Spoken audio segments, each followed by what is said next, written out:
I want to start by saying this clearly. I'm actually having a great time with the Sword Art Online Echoes of Aincrad demo. This is probably the most fun I've had with a Sword Art game since Alicization Lycoris, and honestly, it might end up being one of the best Sword Art games overall. But here's the problem. The bar for the best Sword Art Online game is so low you could fucking trip over it. Sword Art games always launch at a full AAA price, but they never feel like AAA products. But don't take my word for it, let's hear what the players of the world's first VR MMO think. Oh, that's right, they don't fucking talk! Have you noticed that this demo is full of ambient noise with absolutely no follow through? You walk through the city and it certainly sounds like people are chatting, but you can't make out a single conversation. No dialogue, no text bubbles, nothing. Want to hear what players think about this brand new death game they're trapped in? Too bad! You can't talk to any NPC unless they're giving you a quest, running a shop, explaining mechanics, or advancing the plot. What kind of JRPG doesn't let you talk to the background characters? Is it game breaking? No. Will it ruin your experience? Probably not. But it's a prime example of that lack of AAA polish you'd expect for a $70 game. And that problem only gets worse when you leave the city. You might hear ambient sounds, an owl, a creature, something, so you go looking for it. Except, there's nothing there. The zones are completely desolate. If it's not one of the same 2 or 3 enemy types, the map is empty. No wildlife, no NPCs, no sense of a living world. This is supposed to be a massive, groundbreaking VR MMO, and yet it feels abandoned. Where are all the other players? Where's anyone? Even Fatal Bullet, a game that came out almost a decade ago, had a couple of random jerk-offs standing around to pretend the game was immersive. I'd take a single fucking farmer in a field at this point. But hey, just because the map doesn't have any life doesn't mean there aren't things to look for, right? Take this chest for example. I'll just walk around and... You know what? That's fine. I didn't want to take that path anyway. I'll just play the exact way the game wants me to. Okay, well, this is in clear view, so I'll just run over, drop down, and...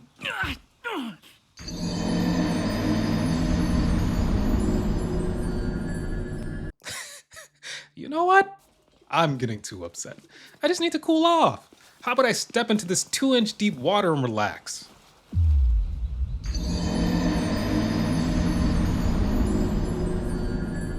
Honestly, I might have been willing to forgive this game's exploration if my character's torso didn't look like it was disconnected from the rest of his limbs.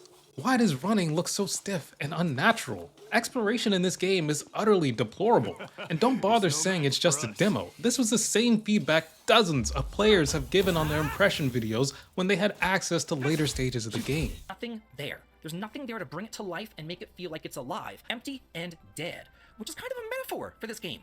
Most of the time, you're just running around with nothing to do, besides fighting the same 3 enemy types that are in each area. Where in each quest, I felt like I was just running through these really large zones that to a certain degree felt void of actual fun content to engage in.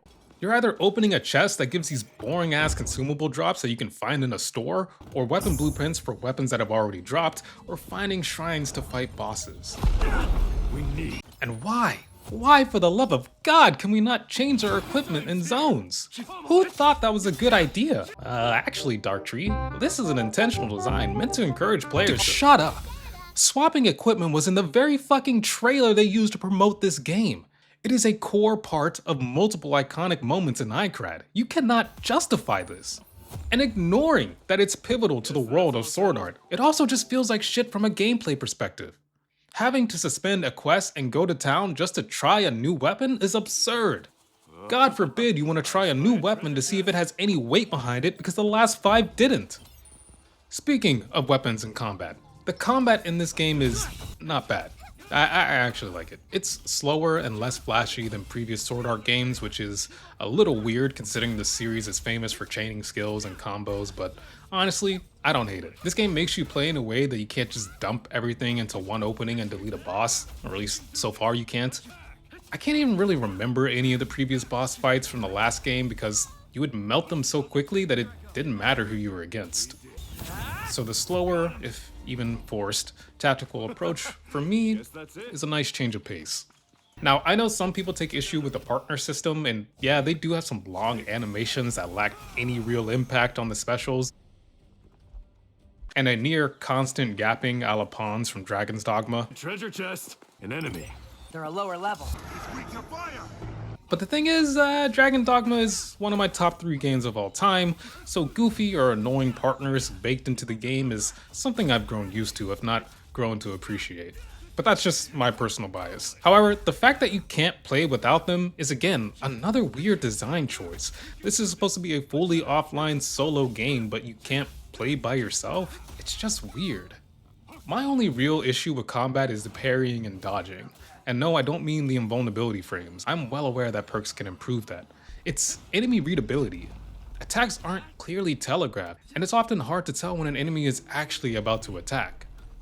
I'm telling you, I've had an easier time parrying bosses in Expedition 33 than the starting boars in Echoes of Aincrad. Still, overall, combat is something I didn't have a lot of gripes with. That being said, something I do take issue with is how the game presents its story. It is incredible to me that this is the first game in years where we get to create our own character and somehow still have no character. The whole zero agency silent protagonist is just so overplayed.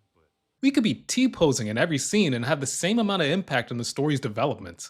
This is a story meant to be deeply personal about the real people in Aincrad, and yet there is no personality in this personal story. The only expression we get are nodding or shaking our heads with a stiffer face than Mog 11.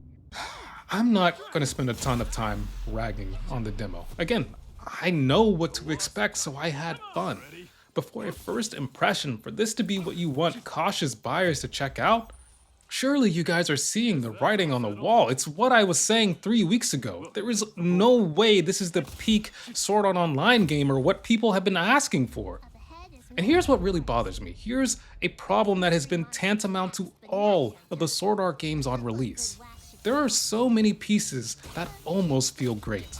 The combat almost feels great, but the stamina bar breaks that flow when you're really letting in on an opening. The parrying is almost great, but the attacks aren't reliably telegraphed and the hits aren't really satisfying. The story is almost great. We finally get our own character, but we've got this silent, irrelevant protagonist. Exploration is almost great, but the beautiful environment is marred by vast, empty spaces of the same copy-paste enemies of that zone. And here's the crux of it all. Maybe the full game gets better. Maybe the full game improves on some of these complaints. Maybe they improve on all of them. But who the hell is going to stake $70 on a maybe when historically Bandai has shown that they don't get better? What you see is what you get. And for $70, unless you're already a fan of Sword Art Online, I would not get this.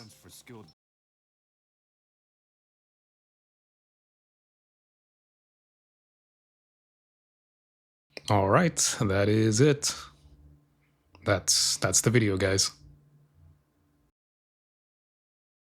No, seriously, there's nothing left here. Just subscribe and I'll see you in the next one.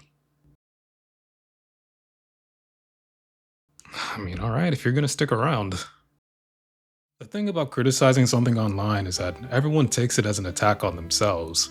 People refuse to acknowledge that there's something wrong with the thing they enjoy, and people are so attached to their media that they view it as an extent of their persona. Part of their identity is tied to their hobbies and passions. You're a Star Wars fan, a Marvel's fan, an anime fan, or a Blue Archive enjoyer whose hard drive probably needs to be checked, and instead of accepting or discussing valid and reasonable criticisms, they just create these blanket statements and call everyone a hater. It's a form of cognitive dissonance. You like a thing and therefore that thing is good. And if someone doesn't like that thing or dislikes a part of that thing that you are okay with, well then that makes the person criticizing them bad. When you're overly zealous about something, when your enjoyment takes precedent over hearing the opinions of others, then you start to create this behavior of rationalization. Things that most reasonable people would view as bad are no longer bad in your eyes. It's actually intentional. It's not a bug. It's a feature. And if you're not on board with it, then you just don't get it. It isn't for you. And I'm already seeing people say things like that. It's a common defense of the indefensible. When people have no legs to stand on in an argument, they have to resort to dismissing the opposing party. And this idea that a game's quality is purely subjective and that criticism levied at a game are merely a difference in subjective taste is so disingenuous that it hardly merits acknowledging. If art was only subjective, then a 5-year-old's doodling would have the same value as a Van Gogh. And while subjectively we could say that